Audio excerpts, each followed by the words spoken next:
si San Pedro o si San Pablo nangamatay sa edad nga dili pa kayo guwang, tingali na sila sa edad nga mga 60 or 50 kapin niya. Dako kay sila nahimo nga kalampusan sa misyon nila dinhi sa kalibutan. Kamo labi na mong nisobra na sa 60. Kumusta man ang inyong misyon? Lampos? Ako mo 60 na sad ko karong November 24 kong padangaton sa Ginoo.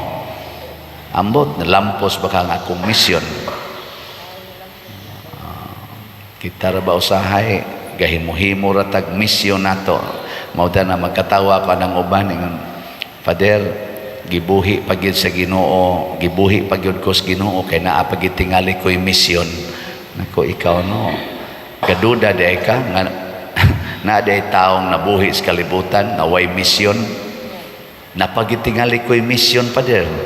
Ana nako niyan hibaw ka unsay imong misyon. Gano lingi ako lang na imong tupad ina unsa may misyon nimo, buhi pa man ka ina. Sahay ra ba buhi ta wa ta kibaw kung sa atong misyon. Ang misyon ni San Pedro ni San Pablo nga mao ra say atong misyon, mao ang pagtudlo sa mga tao unsay gitugot ug unsay gidili sa Ginoo dinhi sa yuta ug didto sa langit.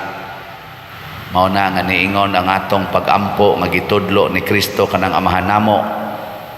Sa toy atong isulti, matuman ang imong kisa man ang imong kang Pedro o kang San Pablo, Ginoo, ang imong pagbuot dinhi sa yuta maingon sa langit.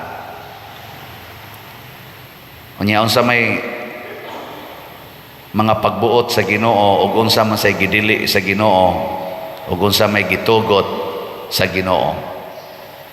Ato lang tingaling summarizon in relation to life. Kani ba tong kinabuhi ba? Unsa may gitudlo sa Ginoo? Siyang ingon. Mamuki ba? Pagpakamatay para sa Ginoo. Kinsay gatudlo ninyo ana ta sa kamot. Na, wa gyud mo kahimo sa inyong misyon. Itudlo gina gikan pas pagkagamay sa bata hangtod pagkadako nga kining atong kinabuhi gamiton sa pagpakamatay para sa Ginoo, dili magpinatyanay da magpakamatay ta para sa Ginoo, di ta magpinatyanay. Pero unsa may gitudlo karos kalibutan, abortion, artificial contraceptives, mga pills, mga kondom, mga ligation, vasectomy, gubat, death penalty, euthanasia, pulos gyud pagpatay sa kinabuhi. Inay nga magpakamatay ta para sa Ginoo, hadlok na kaitang mamatay dayang ingon, sus daghan na kikog anak na mamatay ni gutom, saon na lang nga magpalaygit na lang ko, mag-aborsyon na lang ko. Ana unya og imo nang ilugon akong yuta, unsa naman lay akong kabuhian, asa naman lang ko puyo, mamatay ko, may pag maggubat ta, may pag magpinatyanay ta, patay dayon. Wa gyud moingon nga unsa kay relasyon ako sa Ginoo, unsaon man ako paggamit ang akong kinabuhi aron pagpakamatay para sa Ginoo. No, kana gilingay mong tupad na andam na kang magpakamatay para sa Ginoo, umupatay para di ka mamatay. Oy, mga buangon kita sa tanan. No, sige ka na ha, in relasyon na sa kinabuhi. Karon, in relasyon sa atong isig katawo, unsa may gitugot sa Ginoo? In relasyon anang imong tupad ba? Kanang tupad nimo. Ingon ang Ginoo, higugmaan na sama sa imong kaugalingon. Nindot no? Higugmaan na sama sa imong kaugalingon. Unya, nganong alihan man animong ilang agianan? Nganong imo mang kuralon ang ilang agianan? Nganong imo mang ilogon ang ilang yuta? Nganong imo mang parkingan ang ilang agianan kanang public road? Nganong imo manang libakon? Nganong imo manang dauton? Nganong imo manang dumtan? Nganong di man nimo tinggan? Nganong imo manang sigihag saway? Nagilingay mong tupad. Ingna ba siya ba? Ingna nibati ka nga imo kong kaugalingon. Ingna siya ba? Ingna nibati ka nga ako imo kong kaugalingon. Pasabot kay sama man ka sa akong kaugalingon, makasulod ka sa among balay, makahigda ka didto. Nya kamo mga asawa, mubati mo nga sama sa inyong kaugalingon ang kabit sa inyong bana, makadayon ra na sa inyong balay. Makadayon dili. Ang imong bana ni bati man nga sama sa iyang kaugalingon ang iyang kabit mo nang iyang dados balay niya, kamo mga asawa makadayon. Lingo dili. Yawanon ka. Ingka sala mangguna pa dirgod. Wa pa man ta maghisgot og sala god. Ang atong gisgotan ang imong isig katao sama sa imong kaugalingon. Mo nagisuportahan is Ginoo og usa ka sugo, niingon siya, higugmaa ang imong kaaway. Sayon raman higugmaon ang mga buotan kana gyung kaaway. Kay ang gugma manggod mao manggod nay mo determine kinsay mahimong part sa atong kaugalingon. Imo ganin ang higugmaon, mahimo na ng part sa imong kaugalingon. Mobita na karon ang giusab hinuos mga tao, ang gitudlo bas kalibutan. Higugma ang imong iro sama sa imong kaugalingon. Higugma ang imong iring, ang imong baboy, ang imong manok, hasta pagani ang imong bitin. Higugmaa sa mas imong kaugalingon, idog og higda, hagkan-hagkan, ligoon, sininaan, pasimbahon pa. Masuko pag yung atong ingnon nga ayaw sa nag-inaog ang inyong iro ha dinhi sa atong simbahan, ibilin lang na sa inyong sakyanan. Suko pa. Pakiton pagita nga ang iro gunitan diya gawas niya butangan pag sinina niya di gyud musod sa simbahan diya man ko iro, di man ko pasudon na ng paria na diya. Ari ko di gawas. Nya bote kang paria ka nga part man is akong self. Mao ka na isugos Ginoo nga higugma ang inyong mga hayop sama sa inyong kaugalingon na day sogong Ginoo na mo.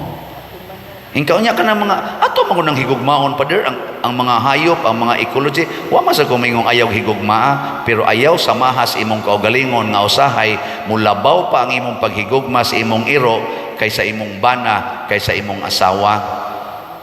Usahay gani malatusan nimo imong anak kay wa pa kan-a ang inyong iro. Nya ang imong anak wa pa gikaon na ang imong iro nalibang dihas inyo nangihi nya wa malimpyuhi sa imong anak, mao pay gikasab-an nimo imong anak nganong wa limpyuhi ang ihi sa iro nga nagpataka lag pangihi dihas inyong hawanan. Ang way buot gitagaan nimo kabuot, ang do nanoy buot imo nang gilatos tungod anang way buot. Hangtod na lang noon ang uban nagdepresyon, naghikog na noon kay niingon ang uban nga mas pinangga pang iro kay kanako nga iyang anak. Di ba? Wa day ko maka-counsel og mga tulo na ka batanon nga gustong maghikog kay gilatos sa mama tungod kay wa mapakaon ang iro, tungod kay wa maligo ang iro og pinaka sakit pa gyud na iniduol nako bright ra ba kay ning bataa nag-study siya kay padong ilang exam naabutan sa mama nga ang iro nalibang didto sa ilang bed. Wa niya mahipos kay focus kay sa siyang study. Giingnan sa siyang mama, imusmos ko ng naong ni murunan ng tais iro. Nga naman na ni mo diak man na, atiman na. Yang iro nga nalibang, gihagkan-hagkan sa mama, papi, wala ka giatiman, wala ka giatiman. Nidool na ko ang maong batanon, pader, maghikog na lang yun ko. Mas may pang iro, hagkan pa bisag naghugaw-hugaw. Ako noon nga nagtuon, wa gani ka-appreciate sa akong mga success sa eskwelahan. Tutok mo na ako, gatuo mo di ni tinuod. Daghang mga batanon, mga anak, makarelate ani. O ang labaw makarilit ang mga maid o kanang mga boy nga gi-in-charge sa pagpakaon anang tagpila ka iro nga tangkal nga dagko kay tanan, masipyat lang kag pakaon ana, masipyat kag monitor, patay ka, taktak kas imong trabaho, mawad-an kas imong trabaho tungod anang mga iro nga pinangga kaayo nga mas lami pagpagkaon, mas mahal pagpagkaon kaysa mga tao nga nag-alagad nila. Di tinod nimbang ging uban ng tingali. Be, kamong na yung mga iro, i-check ko no, hay may dakog budget, ang imong iro o ang imong katabang?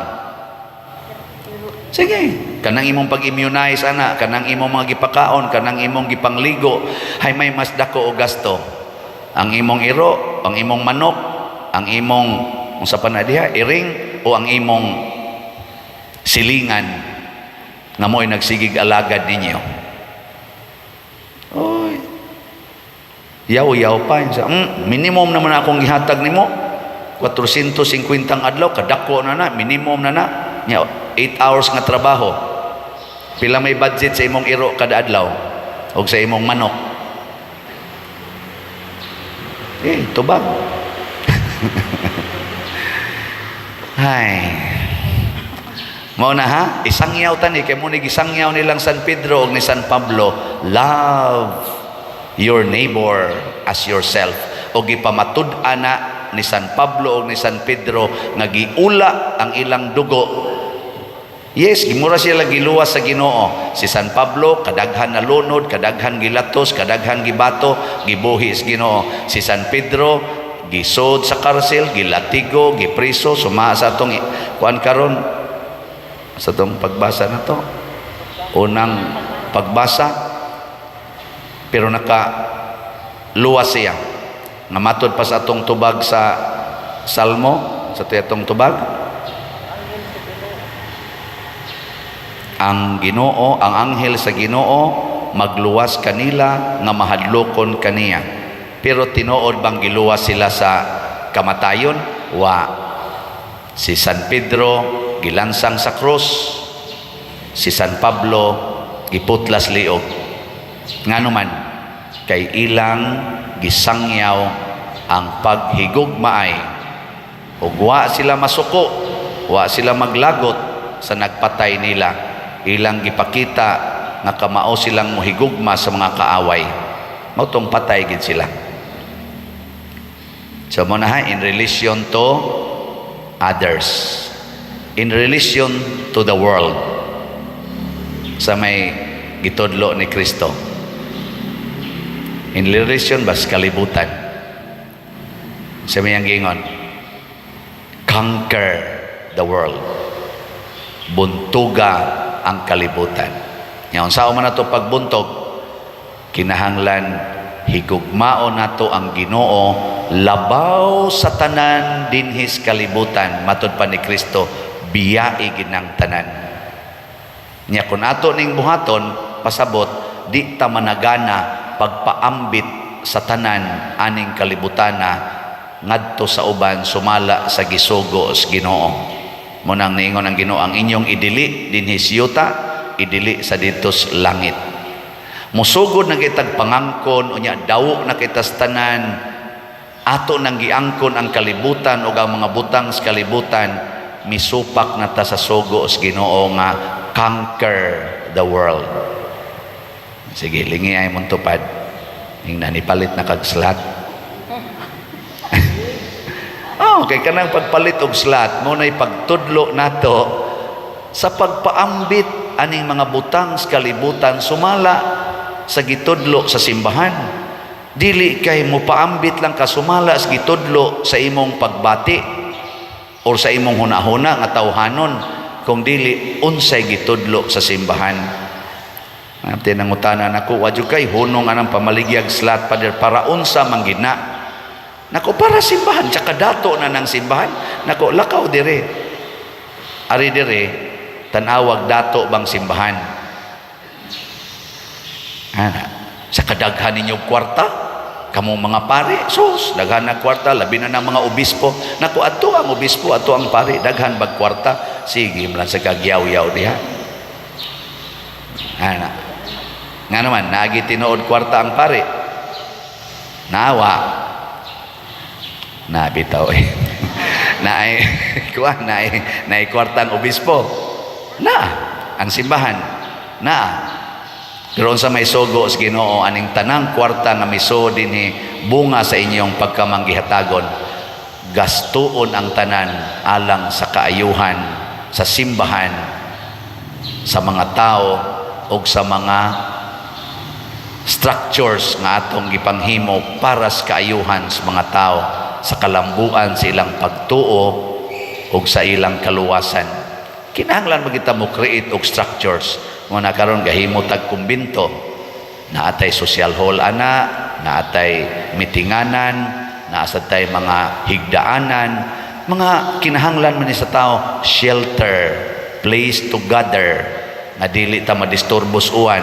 Kaya nata ng atong tent, sige iguan og kusog kayo, di nata maka hinultol og meeting kay mubaha naman ang yuta, sige na mag-agas, mahimo tag arang-arang. Mo sa ni atay simbahan, kanindot ana imong simbahan, yan ni ade ni kwarta. Nganong panindutan man ginapadir, na kinahanglan raman tag balay nga simple. Sila si San Pablo, San Pedro, aman to'y mga balay. Nganong panindutan man gina. Ako Santo Bagon, nganong panindutan man gina mga municipal hall, mga city hall, kana mga eskwelahan, natong eskwelahanan, nganong mo reklamo manggitag way aircon, way elevator, way escalator, nganong mo reklamo mantag way rampa, nganong ato manginang panindutan ang atong mga daan, mo reklamo manggitag libaongon kaayo nga maagian ra manggid unta na. Kana tubaga na. Ilingay mong tupad, inangano man di ay. Nganong imo manginang panindutan ng imong balay nga pwede ra mangidig magpayag. Hastaging bayis imong iro nindot kaayo. Nganong imo manginang nindoton nga pwede ra manginagbuhian. Pasabot, this is to save and to care life. To save and to care people. Kay diha sa beauty anha nato makita ang Ginoo. Unsa kay kasulti ninyo, no? Nga daghan kita dinig mga nakuliktang mga donations o mga offerings, unya ang atong simbahan nagusbat lang naong abog ka istanan, gubaon kaayo ang mga bungbong, gubaon kayong atop. Unsa kay inyo ikasulti niya? Sige jud tag kulikta, siging offer, siging sibot. To ning atimanon mo bitan na makayaw-yaw ta usahay aning atong mga kaigsuonan nga nagdas atong katilingban. Sige tagbuhis, pero ang atong daan, purting batia, sige tagbuhis, makaingon ta, unsa may gibuhat ana nila, ang atong mga facilities, atong mga public, nga mga CRs o public nga mga lugar, purting mga batia, makayaw-yaw ta, kung munindot ang atong simbahan o simbahanan, ekspresyon na sa atong paghigugmaay, ekspresyon na nga nagtumanta sa kabubuton sa Dios. Muna og panindutan pag yun, mas munindot pag yun, okay kayo. Kana ganing imong naong punayan magina nimong panindot nga malata ra man na dias bahak. Di man nakaabot og 50 ka tuig ikan karon, lata naman na.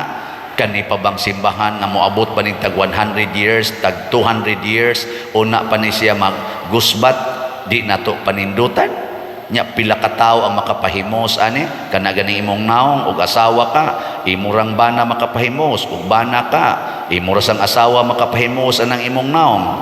Usahay ang kabit maka kuagamay. Nya og pare, wa man gani makapahimos ani, gawas og dunay mo sikreto pahimos kasi himos ganag may nya panindutan man gani, ipa-parlor pa man gani, di ba? So pasabot wa ta ma-attach, nag-care, naghatag taggugba. Ug mao ni ang atong hinumduman nga atong mga misyon kanilang sang tulo na pa may daghan in relation to life, unsa ganito, pagpakamatay para sa Ginoo, in relation sa atong mga isig katao, unsa to, higugmaa sila sama sa imong kaugalingon, in relation sa kalibutan, buntuga ang kalibutan, ayaw pagpaka-attach aning kalibutan, ipaambit ang tanan. So salamat kayo sa mga nituman sa ilang misyon, labi na gyud paghigugma o pagpaambit ngan hinato. Ang atong slots nahalina na sad, as of yesterday niabot na ang atong halin og 29,215 ka slots. Pakpak. Sige, nag-us-us. Ang atong balance, ang atong available 46,785 na lang. Di ba? Gikan na sa 76,000. Nya ang ato sang 19 slot challenge hangtod pa man ni ugma ato ning kuan kay pa may ni saad ugma. As of yesterday niabot na sa ang atong 19 slot challenge og 174 ka 19 slot challenge. Pakpak. Huna-huna biyata ko ani nga kotobran is 116. Ako no natintal na sa nung una-una mo abot unta kanig 200 no. Nindota ka dali kay mong malangit. Para ra gid ni sa atong simbahan, kabubuton ni sa Dios kay dili man para sa kaugalingon, para man sa kaluwasan sa katilingban og sa mga kalag. Manindog ta.